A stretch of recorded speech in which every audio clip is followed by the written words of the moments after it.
Hi everybody, hope you're fine, hope you're good. Yes, Kampala, Uganda, Mugamba Mutya, Jeff Kiwa, ne Sheebah Karungi betwala luno Dongo Pinky agenda mu maaso n'okubira nti anyumirwa. Jeff yaguze Jose Kamyeni okuba nti apushinga endongo ya Pinky. Sheebah sawa zino akyagenda mu maaso n'okuba nti atawana n'eddirisa kulaba nti kali yegenda maaso n'okuba nti yeeyongerayo naye oba oli awo tujja kulaba gye kigwera. Facebook olutalo kwe lugenda mu maaso n'okuba nti lulwanagana era ng'abantu bagenda mu maaso n'okuba nti beekuba. Jeff Kiwa yagenda mu maaso n'okuba nti aseninga Sheebah mu mwaka gwali gwa 2014 batandika ku projekiti esooka emanyikirwa nga ice cream. Bwe batyo ne bagenda mu maaso n'okuba nti bakola paka 2022 contract bwe zaggwako olutalo ne lutandika lwaviira ku nnyumba nsonga za mu kitanda n'ebisigaddewo. Towulira njagala nkulage nti nze yakumakinga tolina kyonsobola nze Queen Kama ngenda mu maaso kuba nti nkulagako ti ndi wakabi. Batadde endongo Pinky superstar wankuba Jeff alutadde mpola mpola mujja wa Sheebah ennaku zino yatadde oluyimba superstar wankuba lwe lupya ate agenda mu maaso n'okuba nti oba oliawo ate n'olulala Sheebah agenda mu maaso naye n'okuba nti ata brand new yagirangiridde egenda kuba nti efuluma nkwetaaga lwe luyimba olupya lwagenda kuba nti oba oliawo ata Kalifa Aganaga on pen and paper bwe yalukoze mpola mpola nakyuka style.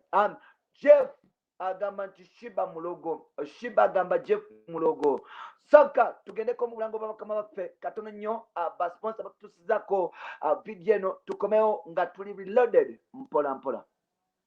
SBM House of Fragrance. We deal in all types of fragrance, mists, lotions, creams, shower gels, face and body oil perfumes.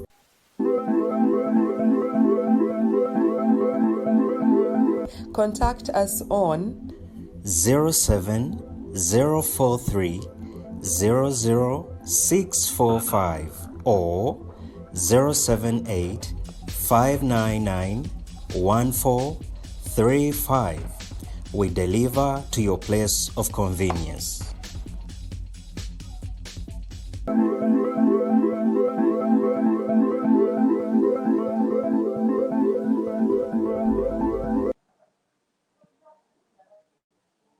Oh yes, mukulikeyo mu bulango bw'abakama baffe mpola mpola. Munnamawulire amanyikiddwa nga James Kalisa ate abasinga gwe mumanyi nga James Proper yasobodde okuba nti akola statement egera mu maaso n'okuba nti yeewunyisa eggwanga. True source from the right source. Kitegeeza okuba nti oba oliawo abakolagana ne Sheebah ennaku zino omusajja mukulu amanyikiddwa nga Adlisa yagenze mu maaso n'okuba nti amuloozaako. James Proper is a music analyst all the way from Uganda. He is a journalist and is still a critique. Mpola mpola akola ne 90.8 Metro FM. Musula nyumla ku NDS FM gaddewo. Sheebah removes 10 years from our social media descriptions. Mpulira ne battle for content has started. Mpulira ne battle ya content has started. Artists should always sign contracts that grant them a percentage of their content. Don't give yourself out to when mpulira Jeff Kiwa like Sheebah Karungi yagenda mu maaso n'okujjako log za 10 years zonna mpola mpola ezaali ku social media handles okuli Facebook, Twitter, Instagram kogata n'emikutu emirala. Era nga Sheebah yogayoga twakitegereko nti balina olutalo ne Jeff Kiwa nga luno olutalo luli ku music ku content nti ani alina rates ku music especially ku YouTube n'ebisigaddewo. James Proper ng'agenda mu maaso n'okuba nti oba oliawo atulambulira ensonga bwe ziri kitegeeza okuba nti oba oliawo Sheebah Karungi kwegamba yagenda mu maaso n'okuba nti oba oliawo akwata content yenna n'amuwa musajja mukulu amanyikiddwa nga Jeff Kiwa era nga Jeff Kiwa oba oliawo yagenda mu maaso n'okufuna rights mpola mpola newankubadde ng'ate Jeff yali mujega nti logins zonna oba oliawo Sheebah Karungi akyagenda maaso n'okuba nti yagenda mu maaso n'okuba nti azitereka kyova olaba nti ennyimba ennaku zino Sheebah zonna zateekayo zikyali ku YouTube channel ye eri enkadde kikulaga nti oba oliawo logins yali akyagirina. Jeff agamba nti ennyimba zonna enkadde zize kuba yagenda mu maaso n'okuba nti azinoonya okuzigula okuzishootinga video kugata n'okuba nti asasula audio era nga Sheebah kyakola kwe kuyimba mpola mpola. So n'agamba nti Sheebah talina rights zigenda mu maaso n'okuba nti asolooza ssente mu nnyimba eziriko team no sleep zonna. Jeff Kiwa agamba nti zize mpola mpola. Sheebah agamba nti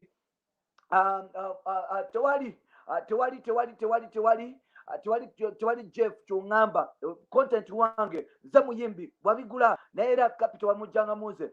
Jeff lekerawo ebintu by'okwagala okunyakula. Wanyakula Red and Weasel ne tusirika wano, wanyakula abantu bangi ne tusirika, wanyakula Palaso n'asirika. Kati nze tojja kunzanyirako, I'm the queen myself, tojja kummanyira mpola mpola. Mu kulwanira content ngenda kusaba ompeko ku reaction eyabadde ku page ya James Proper eyo tugenda maaso okuba tufuna opinion z'abantu mpola mpola then tukomewo mpola mpola. Producer mpa ku reaction zabadde ku post ya James Proper mpola mpola. Musajja mukulu amanyikiddwa nga Tayebwa David. Tayebwa David yavudde n'agamba well it won't be easy as you think for artists to negotiate a percentage of their master rights. First of all, find that Sheebah doesn't write her own music. That means that she doesn't own any publishing rights to the composition. Secondly, let us look at the Bible.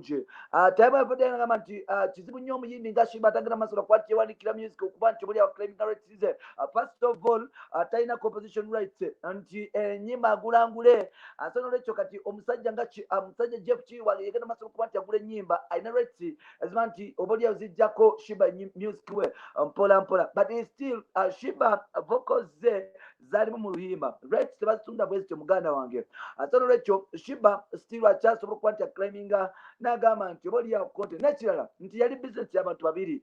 Ennyimba ezo kyensuubira nti bwe baatuuka ekiseera Jeff ne Sheebah bategera business nebasala okuba nti oboolyawo bagamba nti salako tujja kwebala mpola mpola. Unfortunately sawa zino olutalo lugenda maaso olw'amagya n'ensimbi. Bamuyitani Emmanuel Okutani Mukasa omuzukulu Stingy yavudde n'agamba but I think Jeff doesn't want to shatter his former projects the same way he treated Camille, Radio and Weasel. He never the same wants to shatter his former project the same way he treated Chameleon, Radio and Weasel. He never told them not to perform songs he produced with them. I believe the same he will treat Sheebah.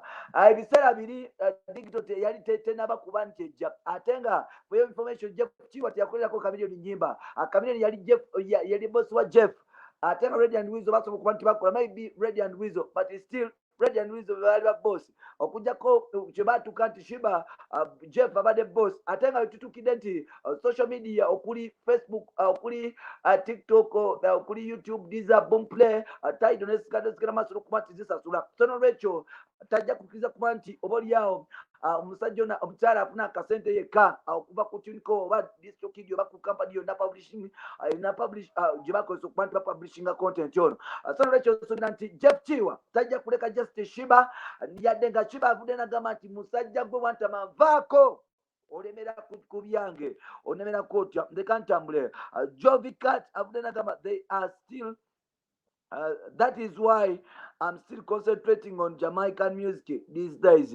Jamaican music muganda waffe yagwa talina gyagenda kutwala yagwako oyo talina gyagenda kutwala. Namatovu Regina yavudde n'agamba nti naye at least akaana akafunyeemu ekimala yandibadde akaleka tewali kufunamu kimala. Abantu mulekerawo kuba nti muzanyira mu bizinesi z'abantu. Abantu abasinga obungi bakozesa ebintu bino n'ekyejo ne birabira nti eri bizinesi. Jeff Kiwa yate n'ateekamu ssente ze era nga bizinensi eri nti bweteekamu nnyo okuba nti efunamu kyemugamba nti esente za jeff azike zifiire eyo percentage omugabo gwali gwa babiri bagambye oli bwagaggawala ng'oleka emigabo gyo mu kampani team no sleep yagenda mu maaso n'okuba nti ekola ne Sheebah so n'olwekyo Sheebah okupromotinga ennyimba ezo n'okulala ebisigaddewo Sheebah omulya naye alina okubala nti alina okuba nti balina okutuula ku meeza n'abakokaza ewa Jeff Kiwa omusajja omukyala mukulu amukiddwa nga Brenda namukija avudde where is Pinky by the way speed nga yali esuuse ono avudde n'abuuza where is Pinky by the way speed nga yali esuuse speed ya Pinky nga yali esuuse wano kikulaga nti oba oli awo mpola mpola Pinky abamutegedde Pinky olutalo terwakomye just lwalina content Jeff Kiwa Sheebah nga yakumala okuba nti alangira okuba nti ate oluyimba lwe nkwetaaga Jeff Kiwa yasaze okuba nti ate oluyimba olulala olupya olwa Pinky okulaga nti oba oli awo bagenda kubisanya paka lasti Pinky Jeff Kiwa basaze okuba nti bate oluyimba almost the same day with olwa Sheebah lukufuluma nga mmeka something oba lukufuluma ku Friday eno olwa Pinky lugenda kufuluma ennaku z'omwezi 22 I think ye Friday ja bagenda kuba nti bata project almost like a week after nga bagala okulaba oba Sheebah project ezijjadde maaso okuba nti zitambula Jeff Kiwa agamba nti kijja kuleka wagenda mu maaso okuba nti omanyina okulukusa loose akasente kange kagenda maaso okuba nti kabonaabona ate ogenda wespina mbw'oyagala kundaga koki Sheebah avuddeyo agamba nti nedda tojja kunsobola gwe Jeff nze nabikola tomanyirira nga ali ku button ya content ne comments muvubuka watapi amakiddwa nga Isman G5 promoter yavuddeyo n'agamba I'm sure 100% Jeff Kiwa is going to take his the first step that silent Kiwa is not food ono yavuddeyo n'agamba Isma n'agamba nti Jeff Kiwa ajagera maaso n'okuba nti atwala step esooka akakasikiriro ka Jeff Kiwa si katonda era nga Jeff Kiwa abamulaba mu kusiikira tomuyita mmere omusajja mukambwe nnyo ddala promoter Kim Lee all the way from Dubai nkutumiddeko naye avuddeyo n'agamba nti yes kituufu olutalo lwa content luvuse olutalo lwa content katusaawo zirwe twogerera content Jeff Kiwa agenda mu maaso n'okuba nti amutagalako kugata Sheebah Karungi sula flexible UG munnamawulire ate nga ono yaddamu kuba nti akola ekizigo eky'ettabu mpola yavuddeyo n'agamba nti Jeff ayagala buli vidiyo ya Sheebah erimu ekigambo kyenesi teddamu okuzanya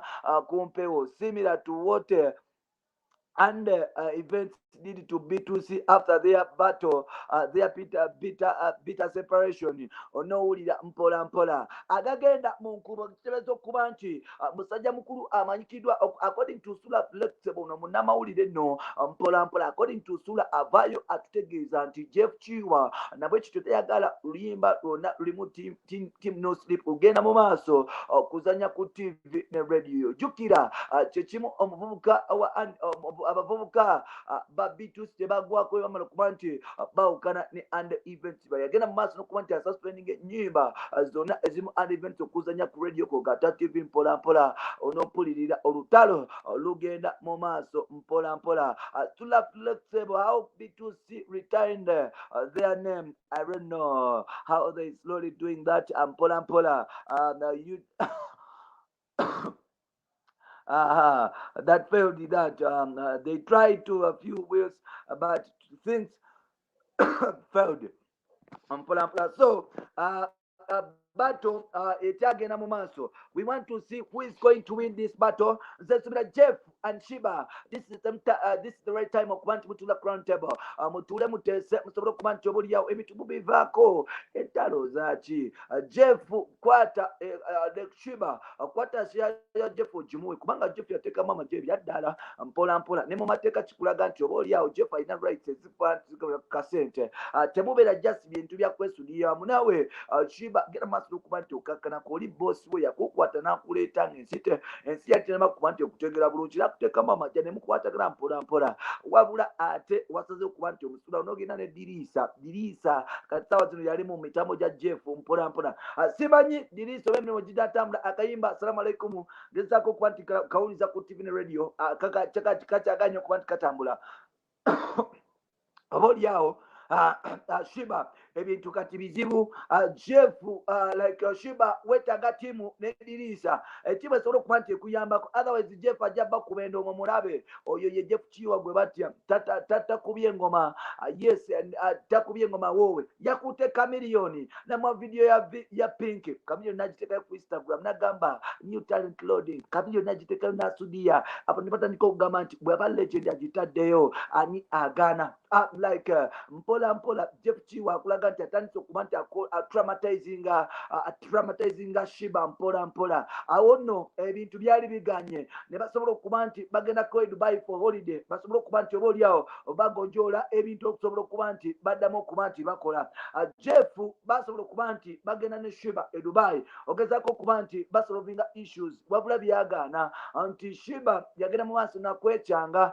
Jeff yagenda mu maaso n'okuba nti yeteerera omukyalo okusobola okuba nti bakyuka. Sheebah n'atabukira ddala kitegeeza okuba nti awo yali amaze okuba nti afuna omusajja omu mu gavumenti ate nga ali mu mipiira mpola omusajja oyo yagenda mu maaso n'okuba nti amuwa ssente mpitivu n'atandika okumuwudiisa kwe kumugja ewa Jeff Kiwa okusobola okuba nti oba oliawo atandika ebintu bye nti takyatya Jeff talina kyamugamba buli kimu akikola nga bw'ayagala. So Jeff kwe kusalawo okuba nti yeesonyiwa ddala Sheebah Karungi. Jeff agamba nti nakusanga tonnaba nakweyeruusanga bwoti nakusanga ng'oli chocolate jeba nekuteekamu amajaaga nogera maaso n'okuba nti onyidde olw'okuba nti ofunye omusajja simanya MP simanya afufa president simanya ani abo boogera maaso n'okuba nti onyumiza kati mutompa kitiibwa jjukira ebyo byonna bibeerawo. Waliwo omusajja yava ku mupiira gwa Uganda Cranes gwe yali yeesamba mu AFCON n'ajja okuba nti atendinga okuyingira ennyumba ya Sheebah era nga pulezidenti wa FUFA bagera maaso n'okuba nti agirwamu engalo nga bagamba nti oba oliawo ebisinga like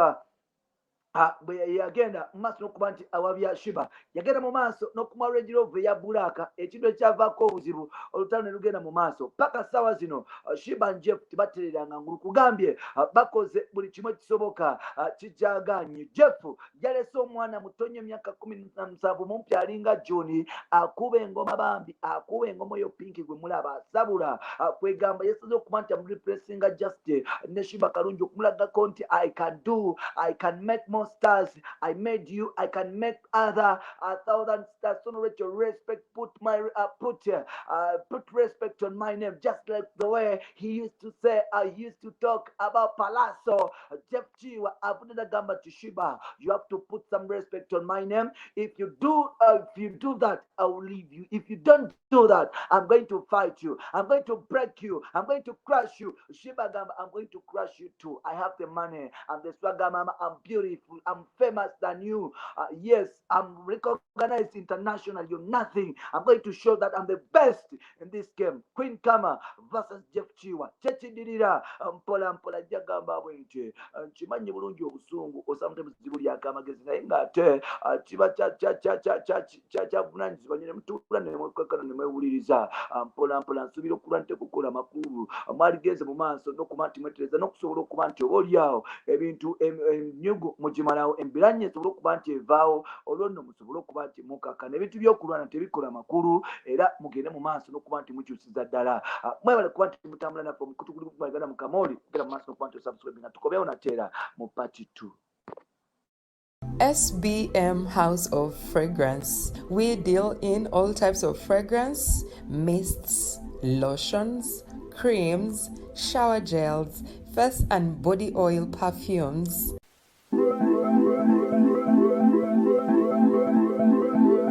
Contact us on 07043 00645 or 078 599 1435. We deliver to your place of convenience.